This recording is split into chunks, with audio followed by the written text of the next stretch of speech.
All right, we're diving deep into the Canadian wilderness for a story that is one of the most chilling, most enduring mysteries I've ever come across.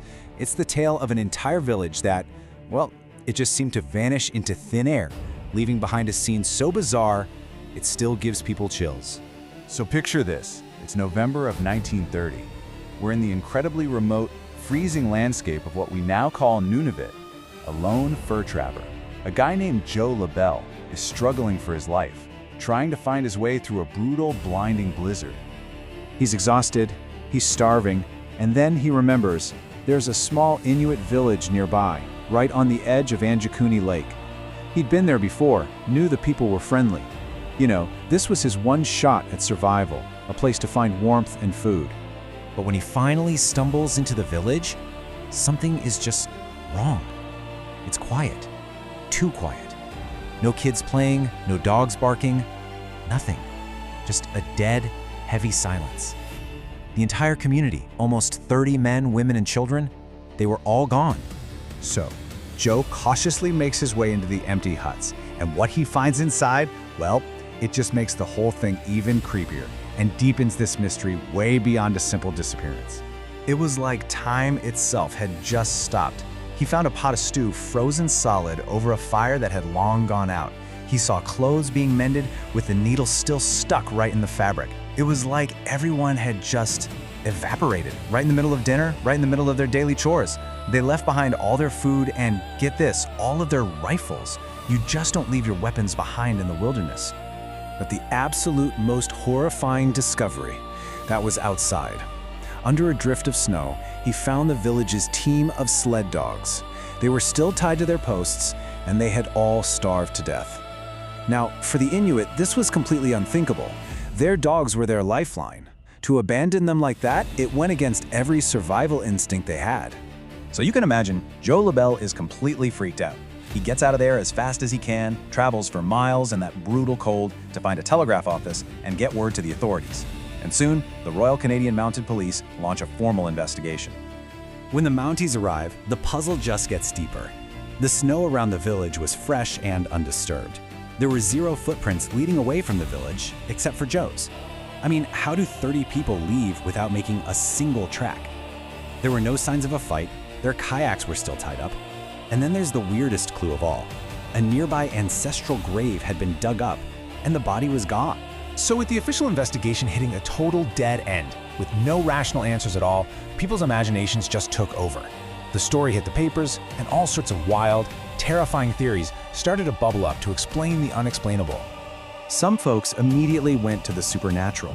You know, local Inuit folklore had these stories of evil spirits called the Tornet, powerful beings that roam the land. Could it have been an ancient curse? Did something from the spirit world just pluck the entire village out of existence? Okay, so what about the more human explanations? Well, they don't really hold up either.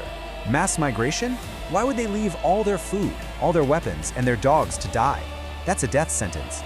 And Joe Labelle as a suspect? Come on, one guy against a whole village and not one single sign of a struggle? No way.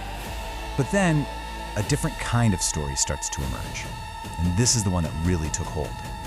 Other hunters in the area came forward and said that around the same time the village vanished, they saw something truly strange in the sky over Anjikuni Lake. A weird, glowing object that kept changing its shape. And that report, well, it sparked the theory that has defined this case ever since: a mass alien abduction.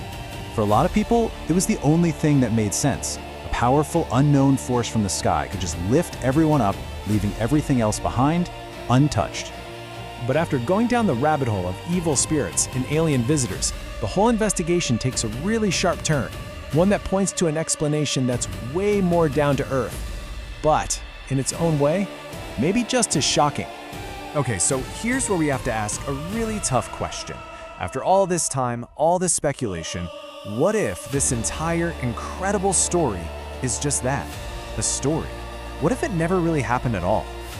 It turns out, the whole thing started with one newspaper article from a reporter named Emmett Kelleher. And here's the thing about Kelleher. He had a bit of a reputation for, let's say, not letting the facts get in the way of a good story. He was known for sensationalism. And yeah, it didn't take long for the official story to crumble. Just a year later, the Royal Canadian Mounted Police, the very same group that supposedly investigated this whole thing, came out and basically said, nope, we have no record of this ever happening. They dismissed the entire tale as a fabrication, a newspaper myth, and they closed the file. But you know how these things go. Here's the truly fascinating part. Once a story that good is out there, telling people it isn't true, well, that doesn't really matter. The story of Anjikuni Village refused to die. In fact, it grew from a local legend into a global phenomenon. And you can actually see how the legend grew over time. It starts with this one sketchy newspaper article in 1930. It gets officially debunked in 1931. But then, decades later, in 1959, an author named Frank Edwards brings it back in a book, and he's the one who really connects it to UFOs. After that, it was off to the races, becoming this classic, cornerstone case in the world of alien abduction mysteries. So that really leaves us with the biggest mystery of all, doesn't it? Whether it's fact or fiction, a genuine paranormal event, or just a fantastic tall tale, why do we want to believe this story? Why, after almost 100 years, are we still so captivated by the mystery of the village that vanished?